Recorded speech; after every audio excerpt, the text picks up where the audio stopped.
इंसान की ज़िंदगी एक सफ़र है, अल्लाह से लेकर अल्लाह तक का सफ़र। और इस सफ़र में इंसान बहुत कुछ सीखता है। कुछ खूबसूरत चीज़ों से सामना होता है और कुछ चीज़ें दिल को रेज़ा रेज़ा कर जाती हैं। ऐसा लगता है कि दिल के टुकड़े कभी जुड़ ही नहीं पाएंगे। इंसान इस दुनिया में सुकून ढूंढने की कोशिश करता है लेकिन नहीं मिलता, क्योंकि ये दुनिया सुकून की जगह नहीं है। बिलाखिर ज़िंदगी की थकन, टूटा दिल और बिखरी रूह लेकर अकेला रह जाता है, क्योंकि इंसान गलत जगह सुकून की आस लगा लेता है।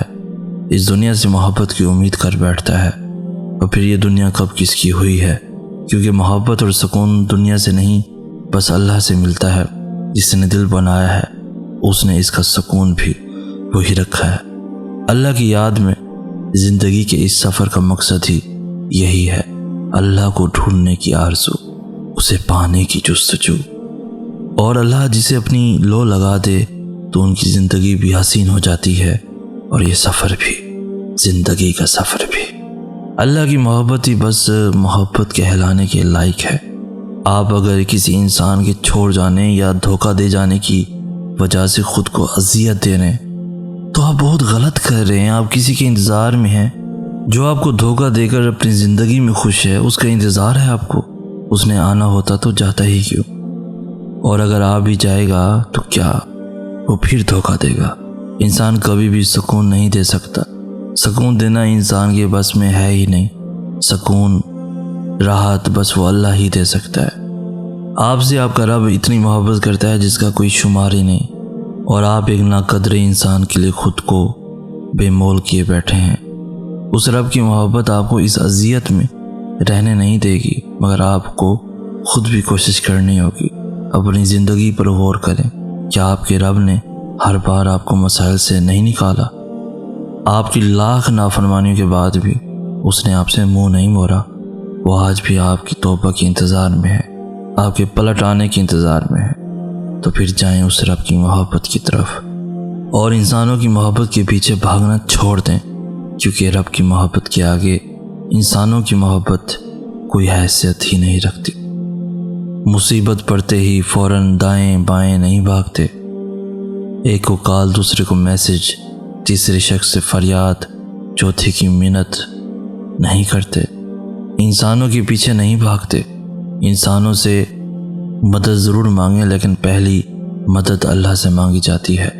जब भी मुसीबत पड़े पहले वज़ू, फिर वो नफिल नमाज, फिर दुआ, क्योंकि सबसे पहले आपने अल्लाह से मदद मांगनी है।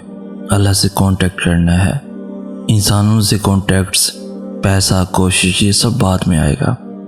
पहले रब आता है। हमारी गिनती उल्टी चलती है। हम पहले इंसानों की तरफ भागते हैं। वो उम्मीद दिला दें तो हम सुकून में आ जाते हैं, वो उम्मीद ना दिलाएं तो हम मज़ीद इंसानों की तरफ भागते हैं। और अगर कुछ ना बने तो हम अल्लाह से दुआ मांगते हैं और फिर इंसानों से राब्ता करते हैं। और अब जिसने आसमान और ज़मीन जैसे बड़े बड़े काम किए हैं, वो आपका छोटा सा काम नहीं करवा सकता क्या? जो अल्लाह को दुनिया से पहले रखता है, अल्लाह भी फिर उसे दुनिया से पहले रखता है। अल्लाह को मोहब्बत का मरकज़ बना लो, फिर देखो कैसे सारी मोहब्बतें भागकर तुम तक पहुंच जाएंगी। अल्लाह ही मोहब्बत का पहला और आखिरी हकदार है। बीच की सारी मोहब्बतें तो बस चंद लम्हों की कहानी है। आपकी दुआएं कब, कहाँ, कैसे पूरी होंगी आप नहीं जानते, न जान सकते हैं। आपको कामयाबी किस मकाम पर नसीब होगी आपको नहीं पता, मगर एक बात जो यकीनी है वो ये है कि आपका रब दुआएं ज़रूर सुनता है। जो भी देर हो रही है वो आपके हक़ में बेहतर है। वो आपके दिल के हर ख्याल से भी वाकिफ़ है। वो बहुत मोहब्बत करने वाला रब है। वो आपको हालात से हारने नहीं देगा।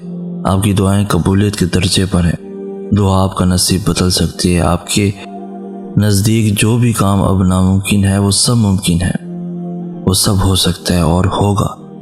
एक दिन उस आसमान पर आपकी दुआओं की कबूलियत का सितारा चमकेगा। आप तक आपकी ख्वाहिश पहुंचा दी जाएगी। आपका दिल जो आज खाली है वो भर दिया जाएगा। आपकी ज़िंदगी का अंधेरा नूर से दूर कर दिया जाएगा।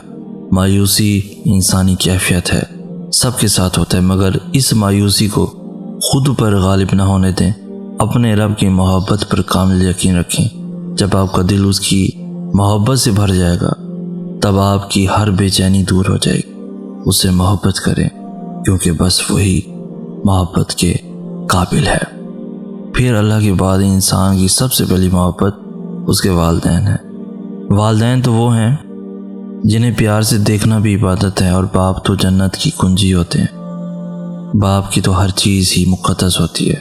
उनकी कमीज़ से आती खुशबू, उनका घर में दाखिल होते ही उनका जूता बेटियों को तहफ़्फ़ुज़ का एहसास दिलाता है। औलाद उस बाप के रिज़्क़ के हलाल के लिए बहाए गए एक कतरे का भी हक अदा नहीं कर सकती। ये एक बाप की ही औलाद से मोहब्बत होती है कि हमेशा बाप चाहता है कि उसकी औलाद उससे ज़्यादा तरक्की हासिल करे।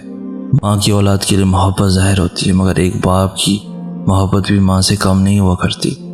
फ़र्क सिर्फ इतना है कि एक बाप औलाद के लिए मोहब्बत को इस तरह ज़ाहिर नहीं कर पाता जैसे उसके दिल में हुआ करती है।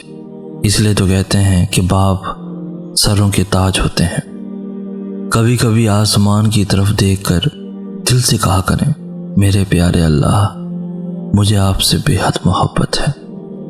मैं दुनिया की रंगीनियों में मगन होकर आपको खोना नहीं चाहता। मेरे अल्लाह, मैं बहुत कमज़ोर हूँ, मुझे थाम कर रखें, कभी खुद से दूर ना होने दीजिएगा।